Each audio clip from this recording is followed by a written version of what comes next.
I was born on Sylvest Road in 1925, and our closest neighbor was a black man named Henry, whose father and grandfather were slaves, or ex-slaves when I came along. Gus McGaskeys, Henry's father, and Rance, his son, used to come to our house pretty often. And when he came there, my mother would try to feed him. He was an old black man, walked very stooped over, and he had very white hair. And it was exciting as the dickens to us, because the dog would bark, and here would come this man at the gate, and my mother would come out on the porch and say, "Come in." And the dog would quit barking, and Henry would come in. And then she would say, "Well, are you going to eat with us today?" And Henry would say, yes, I'm sorry, that's not correct. The guy who came in was Gus McGaskeys, the father of Henry McGaskeys. And I don't know how old he was at that time, but Henry McGaskeys was the same age as my father, so my father at that time was in his 50s, and his father was probably Gus McGaskeys, about 75 years old, white hair. He'd come there and talk to my parents. He would not walk into our house because a black person his age, having been a slave, was fearful to go into a white person's house. He would not come sit when my mother invited him into the table. Sit at the table, you'll be comfortable to eat. He would not walk in the house. He would not come on our porch. The closest he would come was to the doorsteps to our house, which was off the ground, about 24 inches, something of that sort. He would sit on those steps and he'd tell stories. And I was a preschooler, so I enjoyed it plenty. I asked him one time if he was ever chased by dogs when he was a slave. And oh yes, sir. Oh yes, sir. Oh yes, sir. They chased me with dogs. They chased me with dogs. They whooped me. They whooped me. What did they whip you for? They whooped me for running away. They whooped me. And then he would sing a song for us. And he'd pat his foot like this. Sometimes he would clap his hands. And there was some kind of like Negro spiritual gospel songs or something like that. You know, his father was Rance McGaskeys, and he lived with Henry McGaskeys and with Gus 1/4 mile from where I was born. My parents moved there in 1923. I was born in 1925.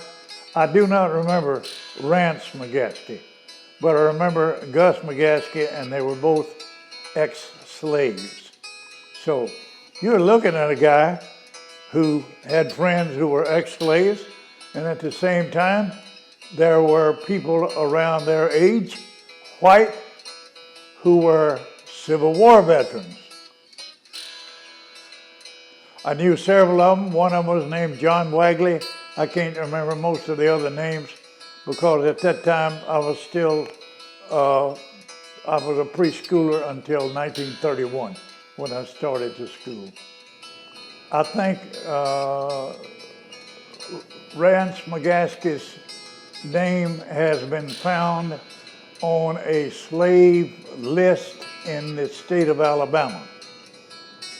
I do not know what year that census was taken.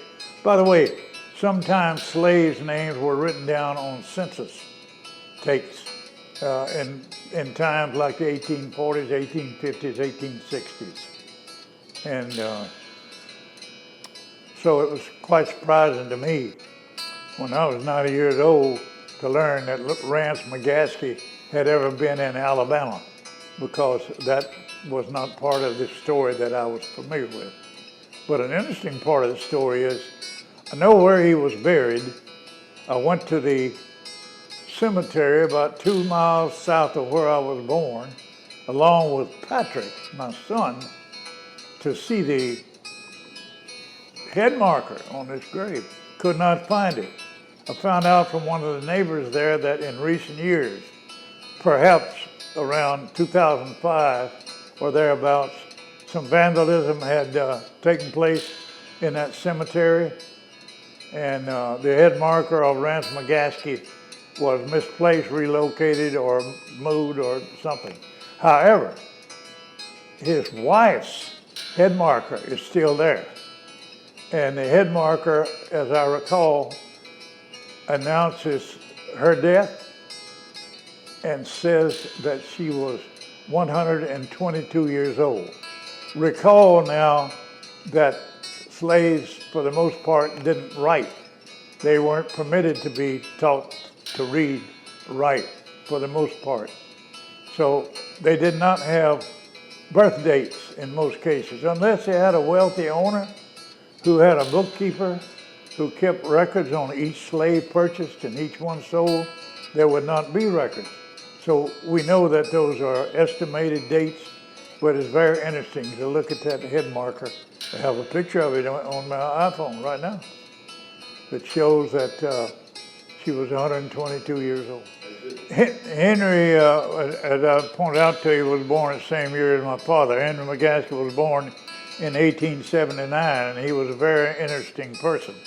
One of the things that still interests me, and I don't know the answer to the question, but he was the owner of 40 acres of land, which touched and was adjacent to my father's land.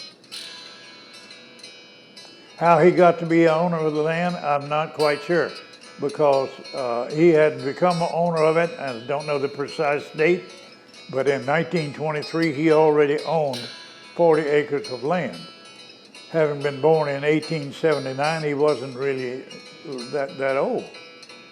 He had a brother who owned land next to him. His brother's name was Joe. Joe McGaskeys, Henry McGaskeys.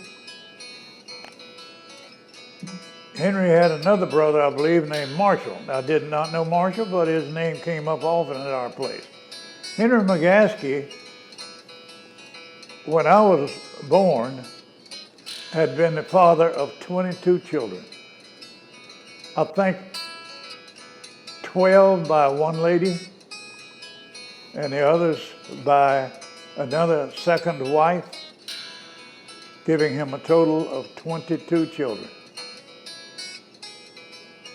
I knew a good many of the younger ones. I'm right now at this recording. I know the youngest one is Bertha, Henry's youngest daughter, and she's the only one who's still living, with the possible exception of Thelma. I knew most of those children. It's very interesting because Joe McGaskeys and Elizabeth, Henry's brother Joe, did not have any children.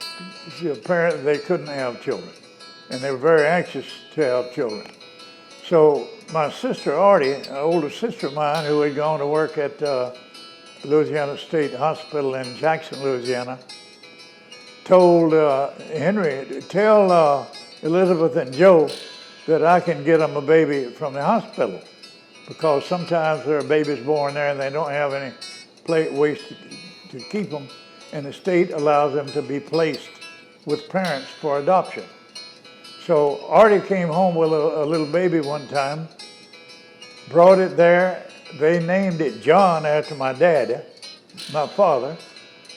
Little tiny baby, like 2 or 3 days old.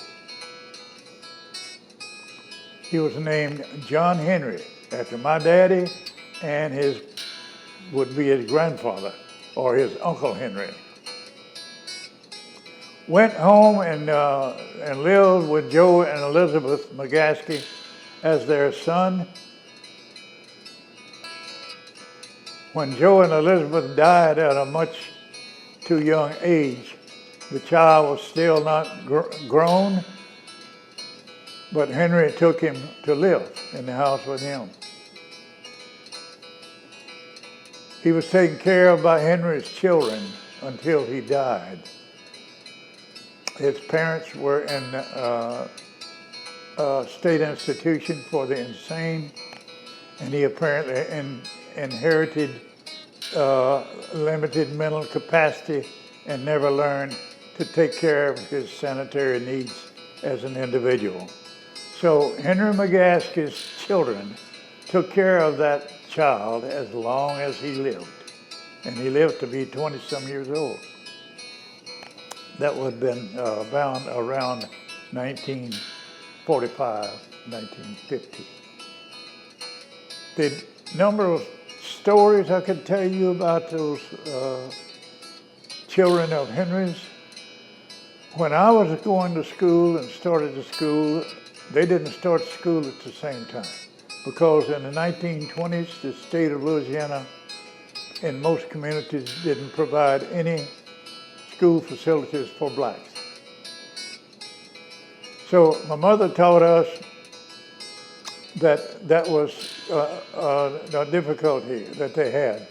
And she called it an evil, that black people are not treated like full-fledged citizens. So it was important to me that I learned that from her. And as I grew up, I was very inquisitive about that. They had a church called Antioch, and that's where the cemetery is, where Rance McGaskey, Gus McGaskey, and Henry McGaskey, and Henry's children are buried. That's only 2 miles from where I was born. Henry's children had to walk 3 miles to school. They went to school in that church building. The best teacher they had was only one. They only had one teacher. He was a crippled man named Watson. He lived in Henry McGaskeys' house. Someone had to haul him to that school because he could not walk the 2 miles to the school.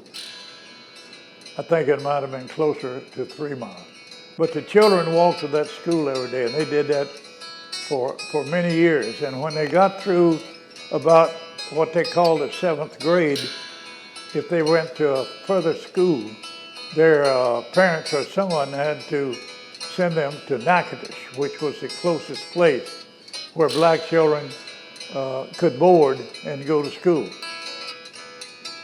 So Henry McGaskeys' children did that. I knew the younger ones from his younger wife. He had 2 wives named Rose. His first wife, I do not know her name.